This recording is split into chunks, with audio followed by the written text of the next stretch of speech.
हमारे घर में कुल 5 लोग रहते हैं। आज आप एक ऐसी कहानी सुनेंगे जो एक बेटी की कहानी होगी। मैं आज आपको इस कहानी में मेरे पापा ने मुझे अनजाने में खोदा। मैं भी कुछ बोल नहीं पाई। मुझे लगा कि अगर पापा का इज्जत बचाना है तो चुपचाप ठुकना होगा। ऐसा ही हुआ। पापा ने मुझे फटाफट ठोका और जाकर अपने बेड पर सो गए। ये मेरी सच्ची कहानी है और यह आज मैं आप लोगों के सामने अपनी कहानी सुनाने जा रही हूँ। मैं 19 साल की हूँ। मेरे अंदर बचपन से ही काम वासना कुट-कुट कर भरी हुई है। मैं बचपन से ही मेरी गुफा को मेरी उंगलियों से शांत करती आई हूँ।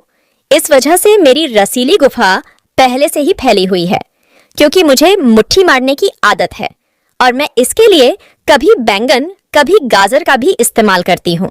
इस वजह से पापा को भी कोई दिक्कत नहीं हुई और वे जल्दी जल्दी मुझे ठोक कर चले गए।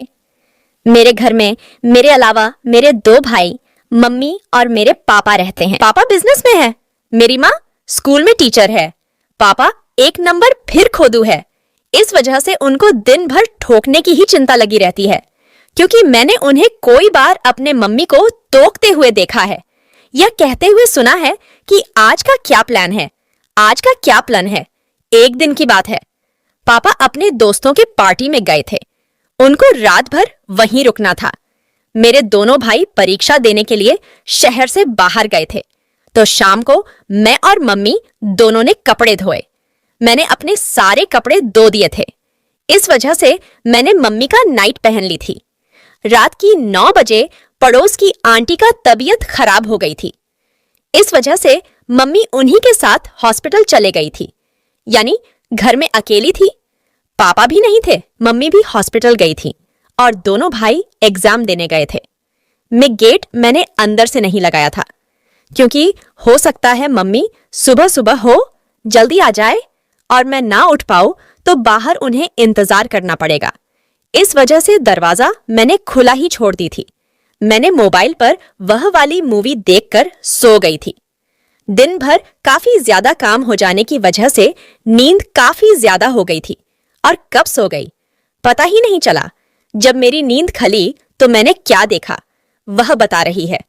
अचानक मुझे ऐसा लगा कि किसी ने मेरे पीछे से मेरी चिकनी गुफा में किसी ने अपने घोड़ा घुसा दिया।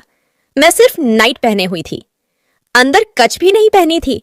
उस दिन तो मैंने बॉडी भी नहीं लगाई थी, क्योंकि घर में कोई था नहीं और सारे कपड़े धो दिए थे। मोटा घोड़ा मेरी गुफा के अंदर घुसा हुआ था तो काफी दर्द होने लगा।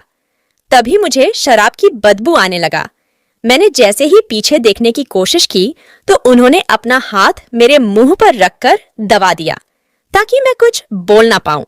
चुप हो जाओ लीकिना की मम्मी, वरना लीकिना उठ जाएगी।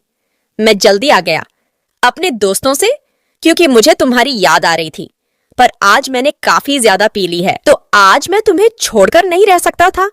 आज शाम से ही मेरा घोड़ा तुम्हारी याद में खड़ा हो रहा था, इसलिए आज मुझे खोदने दे।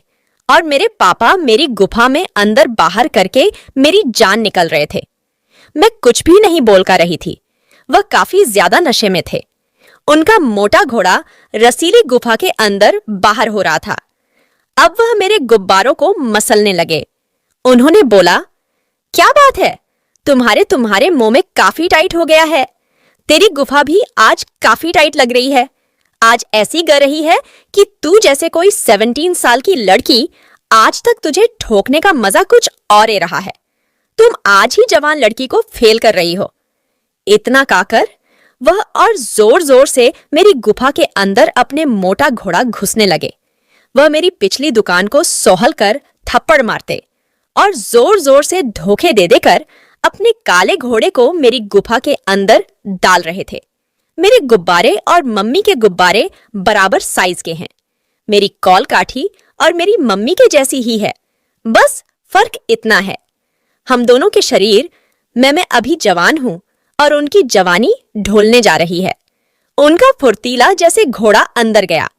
मुझे भी करंट सा लगा। जैसे उनका हाथ मेरे गोल मटोल गुब्बारों पर पड़ा तो मैं खुद ही कामुक हो गई थी। आज मैंने अपनी गुफा में बैंगन नहीं डाला थी। मुझे पता चल गई थी मेरे पापा मुझे मम्मी समझकर ठोक रहे हैं, यानी बेटी ठुक रही थी। उन्होंने जोर जोर से धोखे देने शुरू कर दिए। मैं भी जोश में आकर अपनी गांद को उनके तरफ धोखे देने लगी। मुझे पता था वह खोदकर तुरंत भागेंगे। यहां से मैं भी सोची कि जब उन्होंने ठोक ही लिया तो अब शोर मचाने से और उनको कुछ बोलने से क्या फायदा, मैं भी मजा ले रही हूं, जैसे भी काफी ज्यादा नशे में है। पापा, तो इनको पता भी नहीं चल रहा है, ये मम्मी नहीं मैं हूं। उन्होंने 15 मिनट तक मुझे खोदा और जैसे ही उनका घोड़ा माल निकलने वाला था, उन्होंने अपने लंबे घोड़े को बाहर निकाला और भागकर अपने कमर में जाकर सो गए। आधे घंटे के बाद में उनके कमर में जाकर देखने कोई वह खराटे लेकर सो रहे थे, यानी उनको कुछ भी होश नहीं था। वह अपनी बेटी को आराम से ठोक कर सो रहे थे। मैं वापस अपने कमर में आई, अपनी गुफा को रुमाल से साफ किया और आराम से सो गई। फिर मैं सुबह जल्दी उठी। फिर मैं नहाने चले गए। मैंने देखा कि पापा भी उठे हुए थे और सारे घर में मम्मी को ढूंढ रहे थे। मैंने पूछा, पापा क्या देख रहे हो? वह बोला, बेटा तेरी मम्मी को ढूंढ रहा था, पता नहीं सुबह सुबह कहाँ चले गई। मैंने कहा, मम्मी तो कल ही पड़ोस वाली आंटी के साथ हॉस्पिटल में गई थी। पापा गर्दन झुकाकर वाले, तो कल वह कौन था? मैंने कहा, वह मैं ही थी। कल आपको तो होश ही नहीं था। अपने वह मेरी साथी सब किया। पापा बोल बेटा, मुझे माफ कर दो।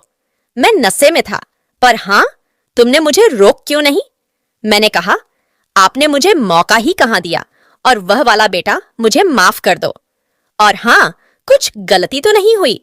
मैंने लड़खड़ाते हुए बोली। नहीं बोले कि कोई बात नहीं बेटी, अब के बाद में शराब भी नहीं पीऊंगा, और बाहर जॉगिंग करने चले गए। अब मैं गर्म गर्म शावर लिया और सो गई। तो दोस्तों, कैसी लगी आपको आज की कहानी? उम्मीद है पसंद आई होगी।